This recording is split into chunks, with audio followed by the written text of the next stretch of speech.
యేసుక్రీస్తు అతి శ్రేష్టమైన నామమున చేరవచ్చిన మీ అందరికీ కూడా హృదయపూర్వక శుభాభివందనాలు.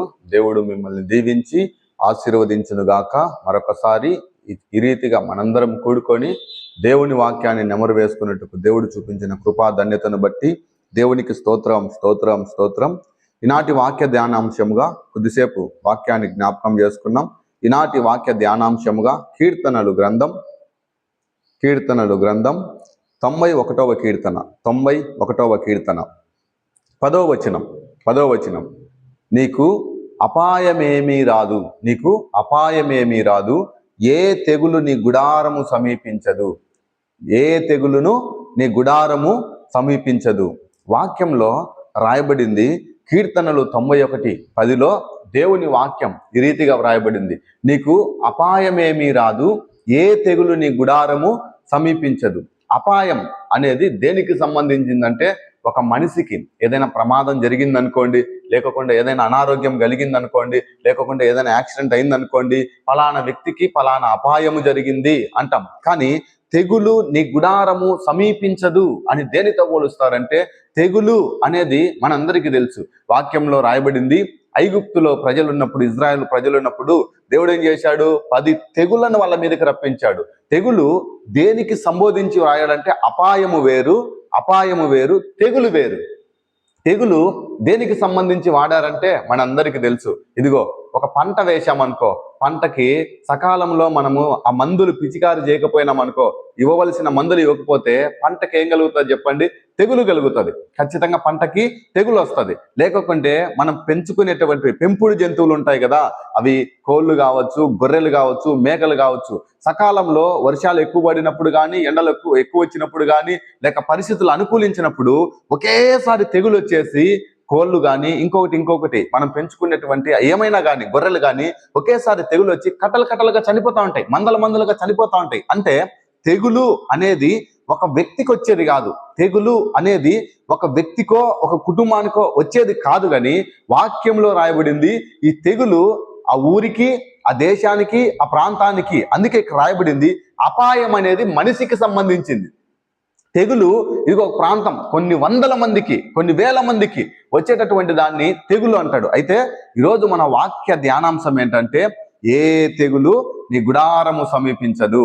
తెగులు నీ గుడారము సమీపించకోకుండా ఉండాలంటే మనం ఏం చేయాలా?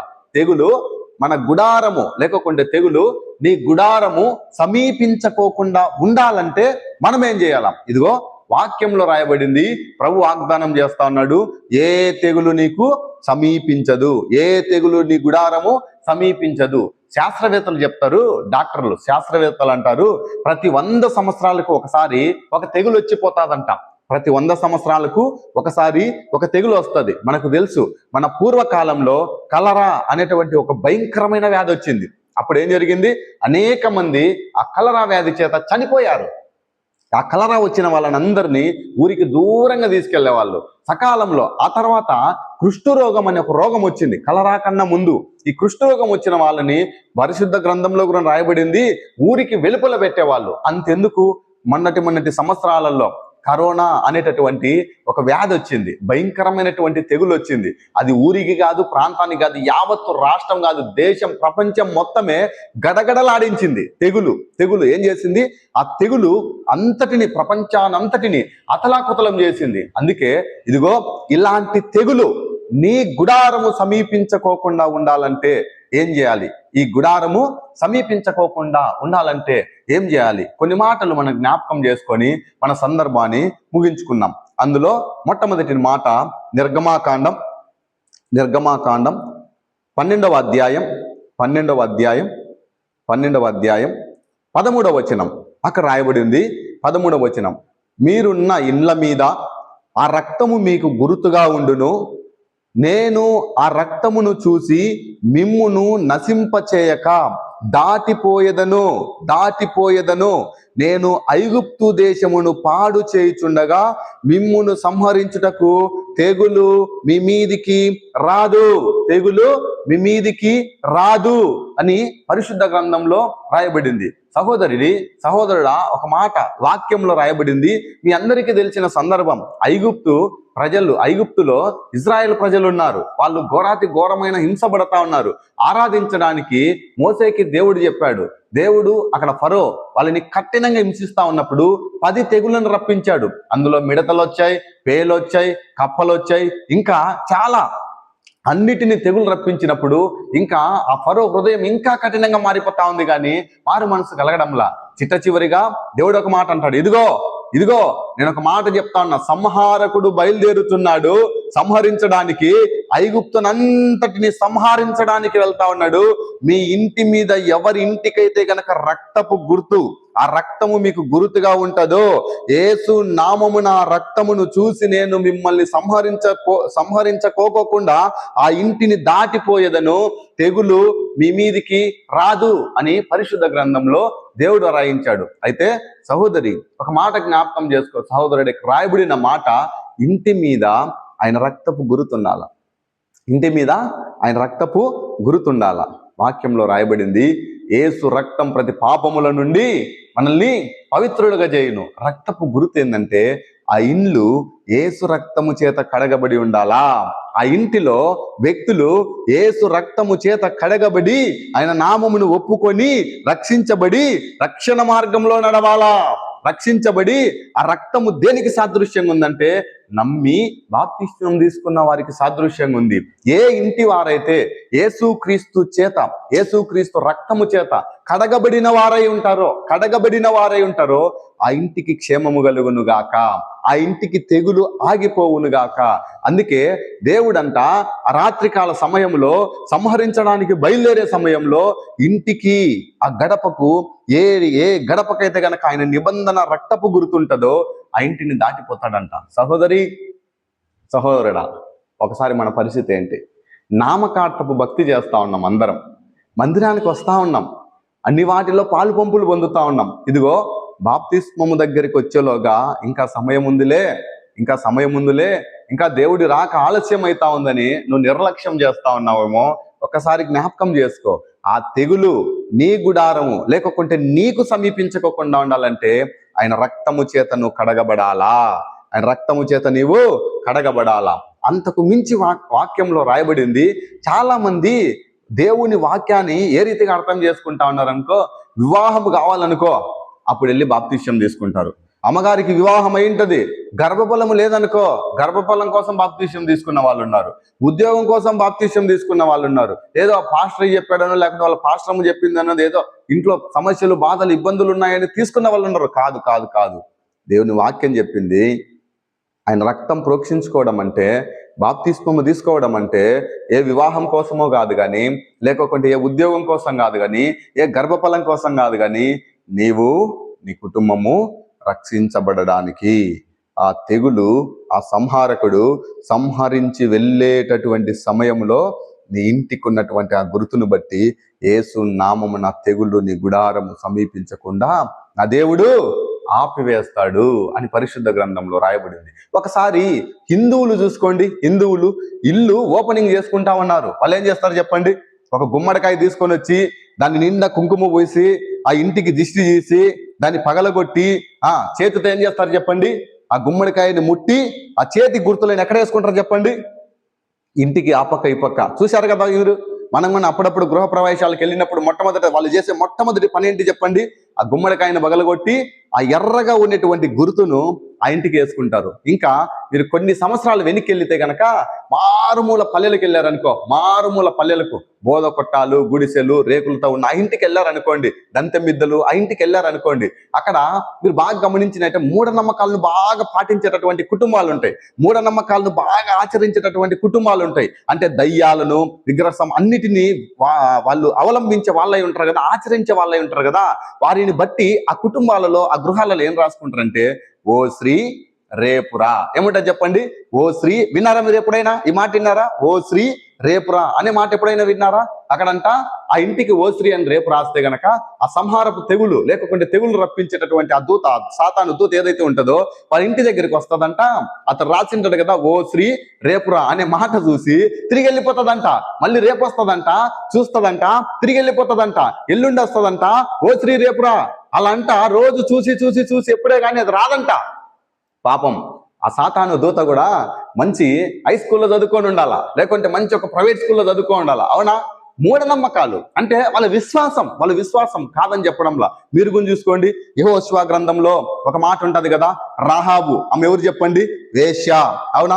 వేగులు వారు వచ్చినప్పుడు ఆ ఇంటికి, అయ్యా ఇదిగో మీరు ఐగుప్తును పాడు చేసేటప్పుడు, లేకపోతే ఈ పట్టణాన్ని అంతా ఐగుప్తు నుండి మిమ్మల్ని దేవుడు రక్షించాడని తీసుకొచ్చాడని నాకు తెలుసు. అయితే ఈ పట్టణాన్ని అంతటిని మీరు వేగులు చూడడానికి వచ్చారు కదా, ఈ పట్టణాన్ని అంతటిని మీరు నాశనం చేసేటప్పుడు నా కుటుంబాన్ని రక్షించండి అని రాహాబు వేడుకున్నప్పుడు, ఇదిగోనమ్మా ఎర్రని దారం, ఏముంది చెప్పండి? దారం అని చెప్పలా. ఏం చెప్పాడు? ఎర్రని దారము నీ ఇంటికి గుర్తుగా పెట్టుకో. మేము ఈ పట్టణాన్ని ఇదిగో పాడు చేయడానికి, సంహరించడానికి, కూల్చివేయడానికి వచ్చినప్పుడు ఆ ఎర్రని దారమును బట్టి నిన్నునో నీ కుటుంబాన్ని అంతటిని మేము సంహరించుకోకుండా కాపాడతామంటాడు. నిజమా? ఉంది ఆ యెహోషువ గ్రంథంలో మాట. అందుకే జ్ఞాపకం చేసుకో సహోదరి, సహోదరుడా, రాహాబు కుటుంబాన్ని ఆ ఎర్రని దారమును బట్టి ఏం చేశాడు? రాహాబు ఒక వేశ్య, పరిశుద్ధ గ్రంథంలో అందరికీ తెలుసు. అయితే వాక్యంలో రాయబడింది దేవుని మాట ఆ ఎర్రని దారమును బట్టి ఏమైంది? కాపాడి రక్షించి రాహాబును దేవుని వంశంలో చేర్చుకున్నట్లు పరిశుద్ధ గ్రంథంలో రాయబడింది. దేవుని నామానికి మహిమ కలుగును గాక. మరి నువ్వు తీసుకున్న బాప్తిష్యం ఏ పాటిది సహోదరి? ఇంకా నిర్లక్ష్యం చేస్తావేమో. అమావాస్యలు ఉన్నాయని, పెళ్లిళ్ళు ఉన్నాయని, లేకపోతే మంగళవారాలని, ఇంకా ఉద్యోగం వస్తే, నాకు పెళ్లి అయితే, నాకు గర్భఫలం వస్తే అని బాప్తిస్మము నువ్వు నిర్లక్ష్యం చేస్తా ఉన్నావేమో. ఇదిగో ఇదే మిక్కిలి అనుకూలమైన సమయం. నీ ఇంటికి ఏముండాలా? ఆ గుర్తుండాలా. నీ ఇంటికి ఏముండాలా? గుర్తుండాలా. అదే విగ్రహారాధికులు ఏం చేస్తారు చెప్పండి? ఎవరైనా మంత్రసానులు కానీ మంత్రగాళ్ళు వచ్చినప్పుడు, అమ్మా ఇదిగో మీ ఇంటికి ఏముంది తెలుసా? ఆ కీడుంది, ఈ కీడుంది అని చెప్పేసి రాగి రేకులు కానీ విగ్రహ ప్రతిమలు కానీ ఇచ్చేసి ఎక్కడ కొడతారు చెప్పండి? ఆ గడపకు అంటించుకునే వాళ్ళు ఉన్నారు, ఆ గడప మీద ప్రోక్షించుకునే వాళ్ళు ఉన్నారు. అందుకే వాళ్ళే ఆ రీతిగా పాటిస్తే దేవుని నమ్మి, విశ్వసించి, రక్షించి ఆయన రక్తం చేత కడగబడిన వాళ్ళ మీద దేవుని ఎంత ప్రేమ ఉంటుంది చెప్పండి. అందుకే వాక్యంలో రాయబడింది, యేసు నామమున నీ ఇంటికి మీరున్న ఇండ్ల మీద రక్తము గురుతుగా ఉన్నట్లయితే నా దేవుడు నీ ఇంటిని దాటిపోవునుగాక. చెప్దామా? ఆమెన్ చెప్దామా? నీ ఇంటిని సంహరించుకోకుండా, తెగుళ్ళు రప్పించుకోకుండా నా దేవుడు దాటిపోవునుగాక. ఆమెన్. రెండోది వాక్యంలో రాయబడింది, రెండో మాటను మనం జ్ఞాపకం చేసుకున్నాం.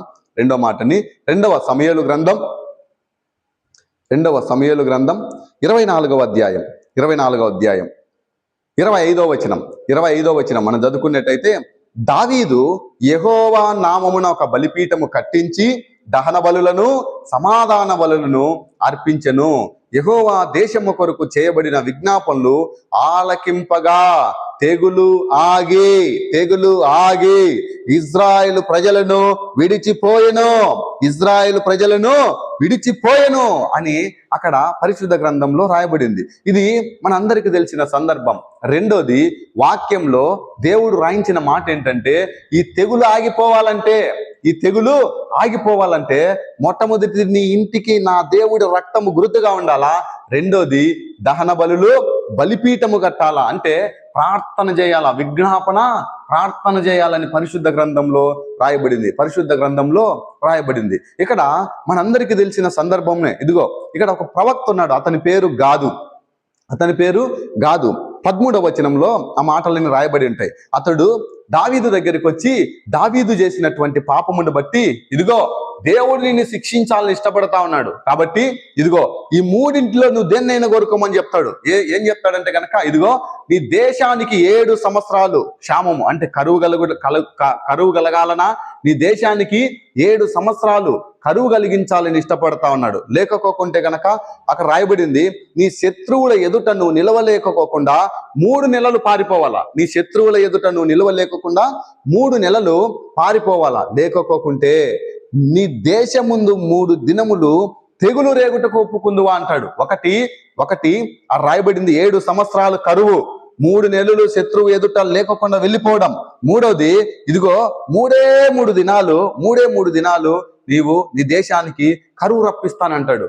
అప్పుడు అంటాడు దావీదు, ఇవన్నీ ఎందుకయ్యా, జీవము కలిగిన నా దేవుని చేతుల్లో పడుట భయంకరమని తనకు తాను దేవునికి అప్పచెప్పుకుంటాడు. అయితే వాక్యంలో రాయబడింది, అతడు చేసిన ఆ పాపాన్ని బట్టి, ఆ తెగులుని బట్టి ఆ మూడు దినాలను దావీదు కోరుకున్నప్పుడు ఇంచుమించు 70,000 మంది చనిపోతారు. 70,000 మంది చనిపోయినట్లు పరిశుద్ధ గ్రంథంలో రాయబడింది. సహోదరి, సహోదరుడా, ఒక్కసారి జ్ఞాపకం చేసుకో. వాక్యంలో రాయబడింది 3 రోజులు కరువు రప్పించినందుకే, 3 రోజులు తెగులు రప్పించినందుకే 70,000 మంది చనిపోతారు. 70,000 మంది చనిపోతారు. అందుకే అంటాడు కదా, ఆ 21వ వచనములు అంటాడు, అక్కడ వెళ్ళేసి ఆ దేవుని దగ్గర బ్రతిమలాడుకొని అక్కడ రాజు ఉంటాడు. ఆ రాజు దగ్గరికి వెళ్ళి, ఔరానా అనే రాజు దగ్గరికి వెళ్ళి, ఇదిగో ఒక కలము, దేవునికి బలిపీఠము కట్టడానికి ఒక కలము కొనుక్కోవడానికి వెళ్తాడు. రాయబడింది, తెగులు మనుష్యులకు తగలకుండా నిలిచిపోవునట్లు యెహోవా నామమున ఒక బలిపీఠము కట్టించుటకై నీ యొద్ద ఈ కలమును కొనవలెనని వచ్చిందని అంటాడు. సహోదరి, ఒకసారి సహోదరుడు జ్ఞాపకం చేసుకో. ఇదిగో నీ ఇంటిలో నా దేవునికి బలిపీఠం ఉందా? నీ ఇంటిలో నా దేవునికి ప్రార్థన ఉందా? ఒకసారి జ్ఞాపకం చేసుకో. నీ విశ్వాసమును పరీక్షించుకో. నీ పరిశుద్ధతను నా దేవుడి దగ్గర దాచుకోకుండా ఒకసారి నీ పరిశుద్ధత వ్యత్యాసం ఎంతుందో, నీ ప్రార్థన ఎంత వ్యత్యాసం నా దేవుడి దగ్గర ఉందో, ఎంత సమయం నా దేవుడి దగ్గర నువ్వు ప్రార్థన చేస్తానో ఒకసారి జ్ఞాపకం చేసుకో. ఇదిగో ఏ కుటుంబంలో అయితే ప్రార్థన లేకపోతే, ఏ కుటుంబం అయితే నా దేవుని సన్నిధిలో మొరపెట్టుకోకుంటే, ఏ కుటుంబంలో ఆ కుటుంబపు వ్యక్తి నా దేవుని దగ్గర మొరపెట్టుకోకుంటే, వాక్యంలో రాయబడింది తెగులు రప్పించెదను. ఇక్కడ రాయబడిన మాట వాక్యంలో రాయబడింది, నీవు సమాధాన బలులను లేకుంటే ఒక కలమును తీసుకొని బలిపీఠము కట్టినట్టు నీకు నీవుగా నా దేవునికి బలి అర్పణ కావాలా అంటే ఈ రోజు నుండైనా ఈ ప్రార్థనను పెంచుకోవాలి. చూడండి, నిద్ర లేచిన మొదలుకొని నిద్రపోయేంత వరకు అనేకమైన పనులు. లేచినప్పటి నుండి వంట చేయాలా, ఇంటి పని చేసుకోవాలా, ఉద్యోగాలు చేసుకోవాలా, చేతి వృత్తి పనులు, ఎన్ని పనులు, అన్నిటికీ సమయం ఉంటుంది. సెల్లు చూడడానికి సమయం ఉంటుంది, టీవీ చూడడానికి సమయం ఉంటుంది, బంధువుల ఇంటికి వెళ్ళడానికి సమయం ఉంటుంది, లోకానుసారంగా తిరగడానికి, అదిగో అన్ని వాటికి సమయం ఉంటుంది. కానీ చిట్ట చివరిగా ప్రార్థన దగ్గరికి వస్తే అప్పుడే నిద్ర వస్తుంది. చిట్ట చివరిగా ప్రార్థన దగ్గరికి వస్తే అప్పుడే ఆటంకాలు, అప్పుడే శ్రమలు, అప్పుడే బాధలు, అప్పుడే ఇబ్బందులు. సహోదరి, వాక్యంలో రాయబడింది. ఒక్కసారి జ్ఞాపకం చేసుకో. తెగులు ఆగిపోవాలంటే నీవే ఒక బలిపీఠముగా మార్చబడాలి. ఆమేన్. నీవే ఒక బలిపీఠము మార్చబడాలి. ఒక బలిపీఠంగా మార్చబడాలి. అందుకే వాక్యంలో రాయబడింది, ఎన్ని రోజులైంది నువ్వు ప్రార్థన చేయక? మేము ఇదిగో రోజుకు 3 గంటలు ప్రార్థన చేస్తా ఉన్నాం. వాళ్ళు చెప్పండి, ఉన్నారు ఎవరన్నా? దేవుడిచ్చిన ఆయుష్ కాలంలో దేవునికి కనీసం గంట సేపు కూడా ప్రార్థించే వాళ్ళం లేకపోతే ఏ రీతిగా దేవుని దగ్గర నుండి ఆశీర్వాదాలు పొందుకోగలం? గాయమైనప్పుడు, నొప్పి కలిగినప్పుడు, శ్రమ కలిగినప్పుడు, బాధ కలిగినప్పుడు, ఇబ్బందులు వచ్చినప్పుడు, అనారోగ్యమే వచ్చినప్పుడు నా ప్రభు దగ్గర నువ్వు మోకరించి, ఇదిగో ప్రభువా అవసరం ఉన్నప్పుడు ప్రార్థన చేస్తే నీ ప్రార్థన నా దేవుడు ఆలకిస్తాడా? అది అంగీకరిస్తాడా? అది నీ ఇంటి గడప దాటి నా దేవుని పాదాల దగ్గరికి చేరుతాదా? జ్ఞాపకం చేసుకో. తెగులు ఆగిపోవాలంటే ఏం చేయాలంట? బలిపీఠం అంటే ప్రార్థన చేయాలి. సంఖ్యాకాండంలో ఒక మాట రాయబడింది. సంఖ్యాకాండం 46వ అధ్యాయం సంఖ్యాకాండం 46వ అధ్యాయం సంఖ్యాకాండం 16వ అధ్యాయం 46వ వచనం. అక్కడ రాయబడింది 46, 48 వచనాలు. అతడు చచ్చిన వారికి బ్రతికి ఉన్న వారికి మధ్య నిలబడగా తెగులు ఆగిపోయెను. పై వచనంలో 46లో మనం ఒకసారి చూసుకుంటే మోసే అంటాడు, నీవు ధూపార్తిని తీసుకొని బలిపీఠపు నిప్పులతో నింపి ధూపము వేసి వేగముగా సమాజమునొద్దకు వెళ్ళి వారి నిమిత్తము ప్రాయచిత్తము చేయుము. కోపము యెహోవా సన్నిధి నుండి బయలుదేరెను. తెగులు మొదలు పెట్టనని అహరోనుతో చెప్పగా అహరోను ఏం చేశాడంటే, పై వాక్యంలో రాయబడింది, అలా చచ్చిన వారికి, అలా బ్రతికిన వారికి మధ్యలో ధూపం పెట్టుకొని నిలబడగా తెగులు ఆగిపోయేను, తెగులు ఆగిపోయేను. సహోదరి, ఇదిగో విశ్వాసం లేని వారు, విశ్వసించిన వారు మధ్యలో నిలబడాలా. నీ ధూపము, నీ ప్రార్థన నిన్ను, నీ కుటుంబాన్ని అంతటిని తెగులు రాకోకుండా ఆపివేస్తుందని పరిశుద్ధ గ్రంథంలో రాయబడింది. అందుకే ఒకసారి జ్ఞాపకం చేసుకో, నా దేవుని వాక్యం సెలవిస్తా ఉంది, నా దేవుని వాక్యం సెలవిస్తాంది, ధూపం నా దేవుడికి నిత్యం వేసేటటువంటి కుటుంబముగా నీ ఉందువుగాక. ఒకవేళ ఇప్పటి వరకు నీ ప్రార్థన పరిమాణం తక్కువ ఉందేమో.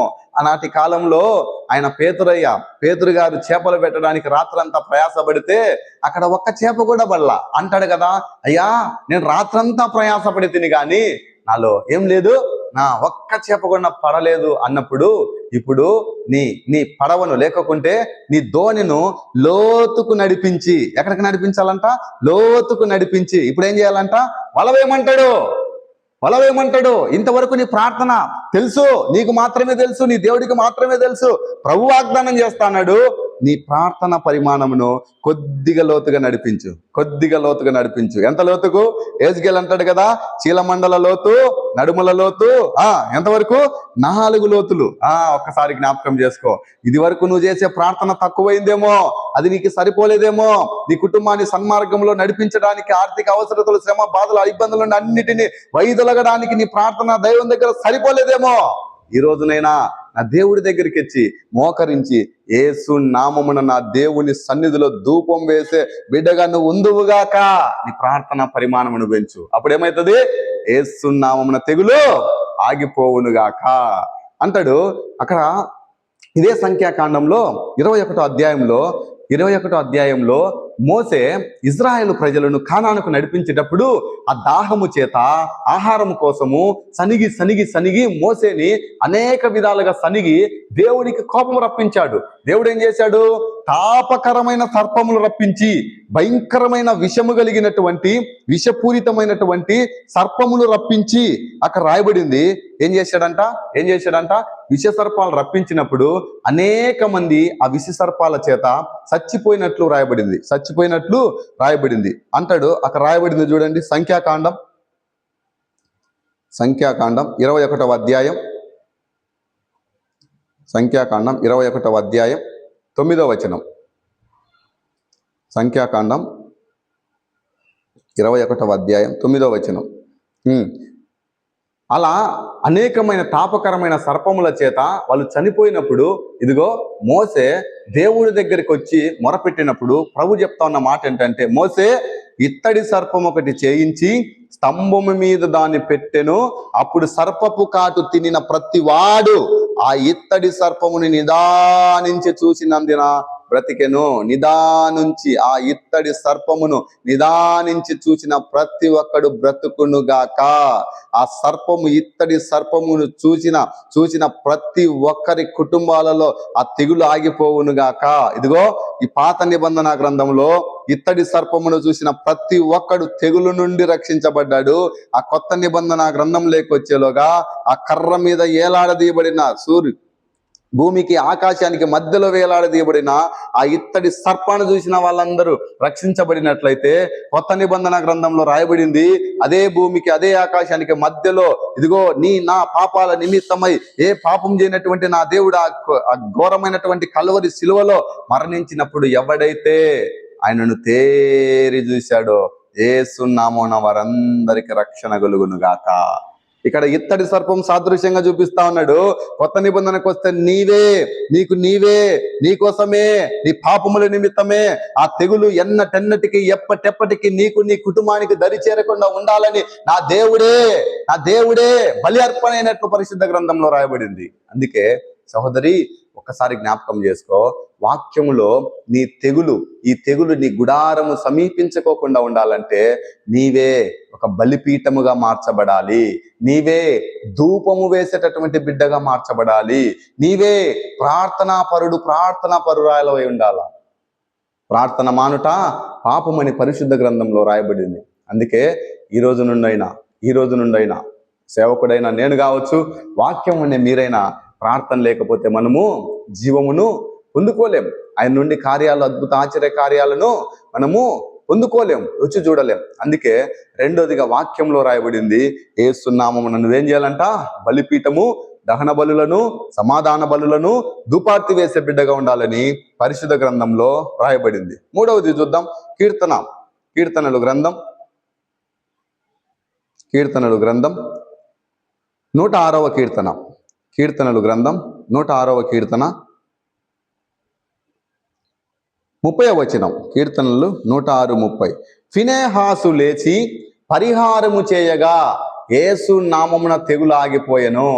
ఫినెహాసు లేచి పరిహారము చేయగా తెగులు ఆగిపోయెను. ఇక్కడ మూడోది ఫినెహాసు గురించి వ్రాయబడింది. ఫినెహాసు గురించి ఇక్కడ రాయబడిన మాట సంఖ్యాకాండం 25వ అధ్యాయం. మనం ఒకసారి జ్ఞాపకం చేసుకుంటే, సంఖ్యాకాండం 25వ అధ్యాయం 6వ వచనం 8వ వచనం ఒకసారి చదువుతాను, జ్ఞాపకం చేసుకోండి, జాగ్రత్తగా చూడండి. సంఖ్యాకాండం 25వ అధ్యాయం 6వ వచనం 8వ వచనం. ఇక్కడ రాయబడింది, ఇజ్రాయేల్ ప్రజలకు దేవుడు ఒక ఆజ్ఞ ఇచ్చాడు.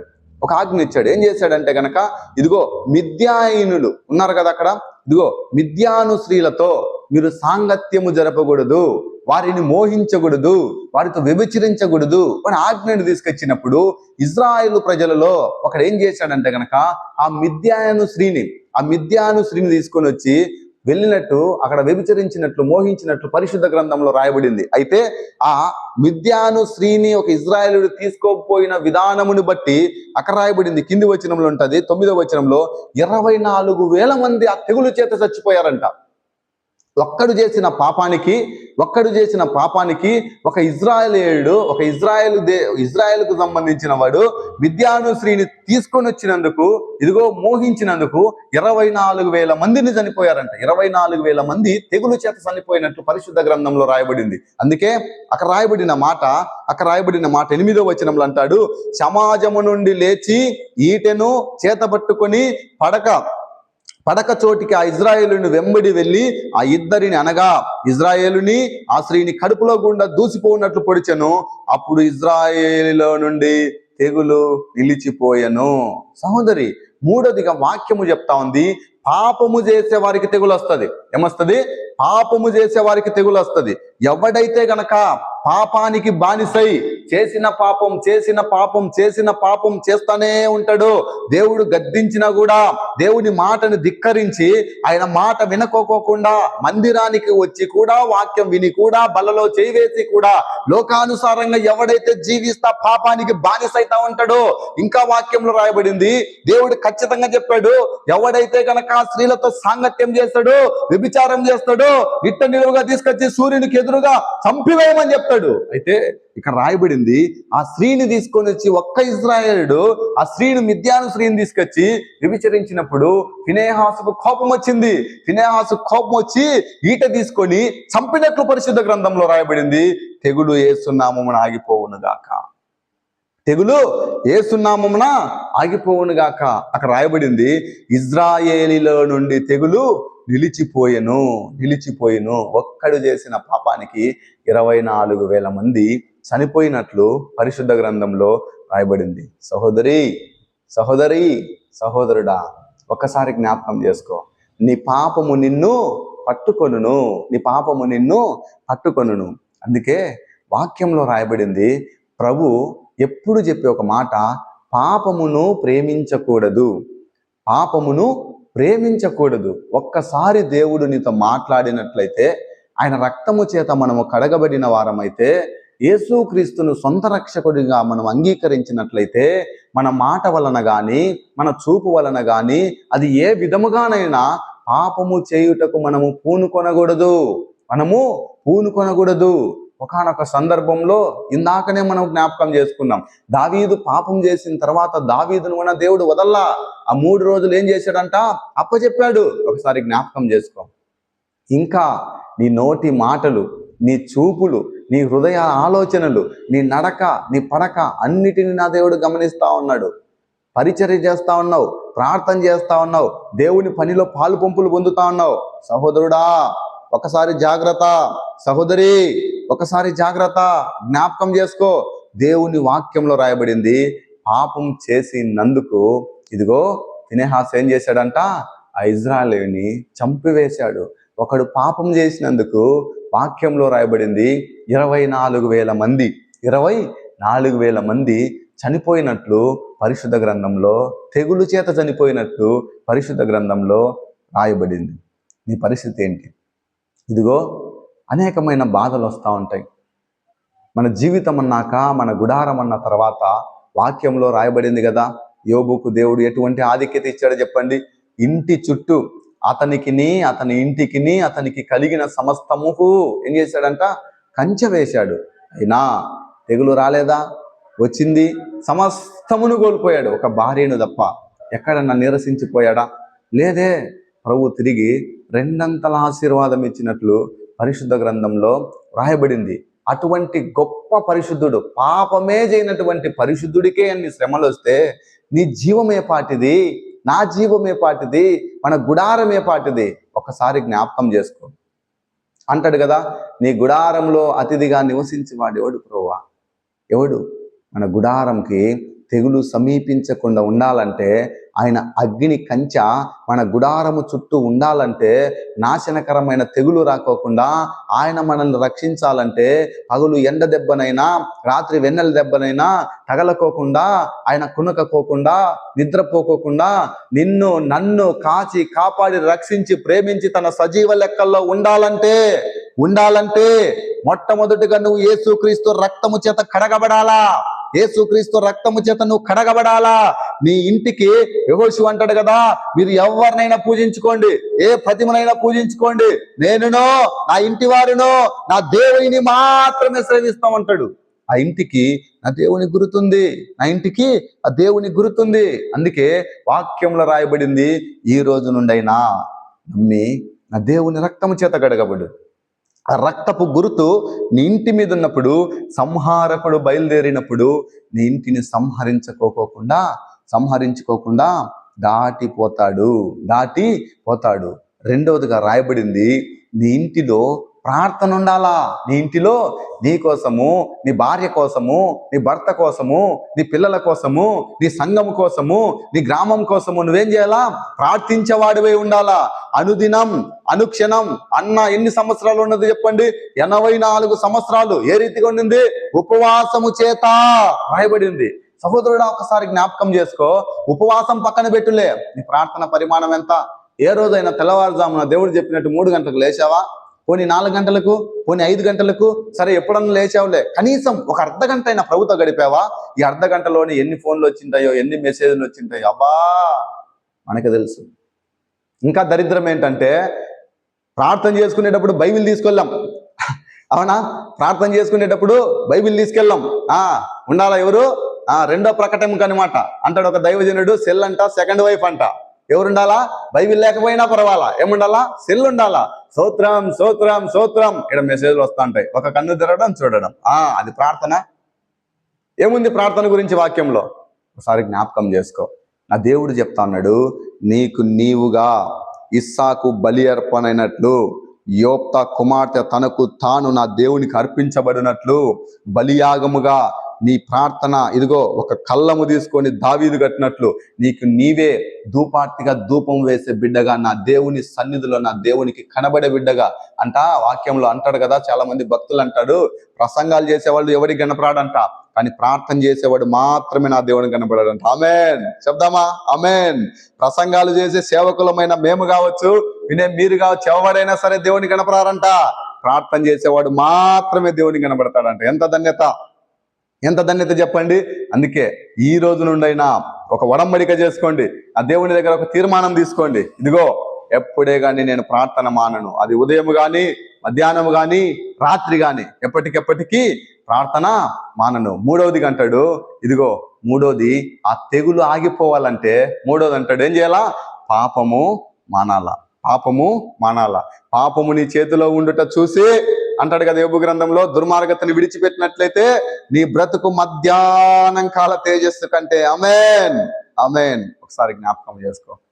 అట్టి కృప నా దేవుడు నీకు దయచేయాలని, ఆ రక్తపు గుర్తు నీ ఇంటి మీద ఉండాలని, ఆ ప్రార్థన నీ సన్నిధి నీ గుడారంలో ఉండాలని, ఆ పాపము నీ గుడారంలో నుండి తీసివేయాలని ఏ తెగులు నీ గుడారము సమీపించకోకుండా ఉండాలని నా దేవుడు ఆశపడతా ఉన్నాడు. కాబట్టి ఈ రోజునైనా మొదలుపెట్టు. చివరికి ఒక మాట చూద్దాం.